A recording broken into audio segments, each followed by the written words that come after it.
마태복음 22장. 예수님께서 사람들에게 다른 비유를 들어 말씀하셨습니다. 하늘나라는 아들의 결혼잔치를 마련한 왕에 빗댈 수 있다. 왕이 종들을 보내어 잔치에 초대한 사람들을 모셔오게 하였다. 그러나 이들은 오려고 하지 않았다.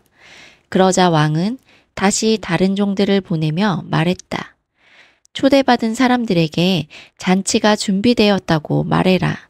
소와 살찐 송아지도 잡았고 모든 것이 다 준비되었으니 어서 결혼잔치에 오라고 하여라.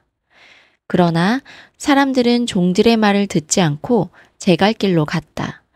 어떤 사람은 밭에 나갔고 어떤 사람은 장사하러 갔다. 나머지 사람들은 종들을 잡아다가 그들을 모욕하고 죽였다. 왕은 매우 화가 났다. 그는 군사를 보내어 살인자들을 죽였다. 그리고 온 도시를 불태워버렸다. 그리고 자기 종들에게 말했다. 결혼잔치가 준비되었으나 초대받은 사람들은 자격이 없다. 너희는 큰 길에 가서 너희가 만나는 사람마다 결혼잔치에 초대하여라. 종들은 거리에 나가 만나는 사람들이 좋은 사람이건 나쁜 사람이건 가리지 않고 불러들였다. 그래서 결혼잔치 마당은 잔치 손님들로 가득 찼다. 왕이 그들을 보러 들어왔다가 결혼잔치 예복을 입지 않은 사람을 보았다. 그 사람에게 왕이 말했다. 친구여, 결혼잔치 예복을 입지 않고 어떻게 여기에 들어왔는가? 그 사람은 아무 말도 하지 못했다. 왕이 종들에게 말했다. 이 사람의 손과 발을 묶어서 바깥 어두운 곳에 던져버려라. 그곳에서 슬피 울고 고통스럽게 이를 갈 것이다. 초대받은 사람은 많으나 선택된 사람은 적다. 그때 바리새파 사람들이 가서 예수님의 말씀을 트집잡아 예수님을 함정에 빠뜨리려고 공모했습니다. 그들은 자기들의 제자들을 헤롯 당원들과 함께 예수님께 보냈습니다. 이들이 말했습니다.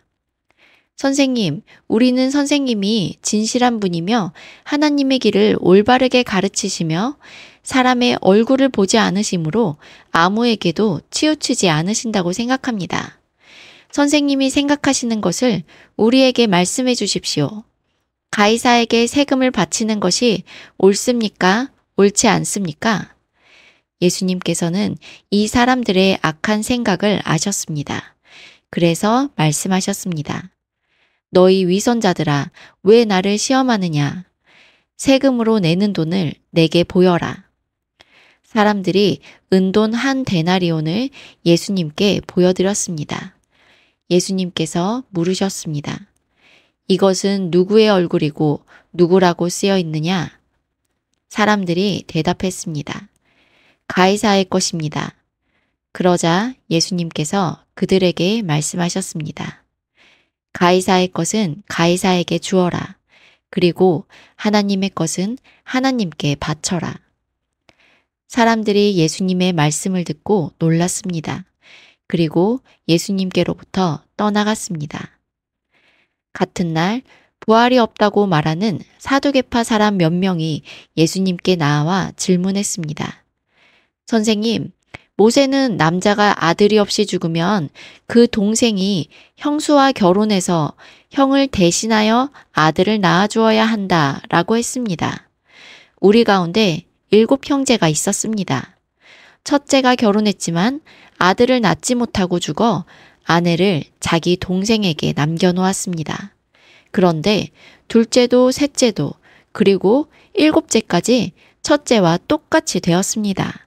결국엔 그 여자도 죽었습니다. 7 형제 모두가 이 여자를 아내로 맞아들였으니 부활 때에 이 여자는 이 7 형제 중에 누구의 아내가 되겠습니까? 예수님께서 이들에게 대답하셨습니다. 너희는 성경도 알지 못하고 하나님의 능력도 알지 못하므로 잘못 생각하고 있다. 부활할 때에는 누구도 장가가거나 시집가지 않으며 오직 사람들이 하늘에 있는 천사처럼 될 것이다. 죽은 자의 부활에 대해 말하자면 하나님께서 이렇게 말씀하신 것을 읽어보지 못했느냐? 나는 아브라함의 하나님, 이삭의 하나님, 야곱의 하나님이다. 하나님은 살아있는 사람들의 하나님이시지 죽은 사람들의 하나님이 아니시다. 사람들이 이 말씀을 듣고 예수님의 가르침에 놀랐습니다. 예수님께서 사두개파 사람들의 말문을 막으셨다는 소식을 바리새파 사람들이 듣고 함께 모였습니다. 그 가운데 율법의 전문가 한 사람이 예수님을 시험하려고 질문을 하였습니다. 선생님, 율법에서 어느 것이 가장 중요합니까? 예수님께서 그에게 대답하셨습니다. 네 모든 마음과 모든 목숨과 모든 정성을 다해서 내 하나님을 사랑하여라. 이것이 가장 중요하고 우선되는 계명이다. 두 번째 계명은 네 이웃을 네 자신처럼 사랑하여라인데 이것도 첫째 계명과 똑같이 중요하다.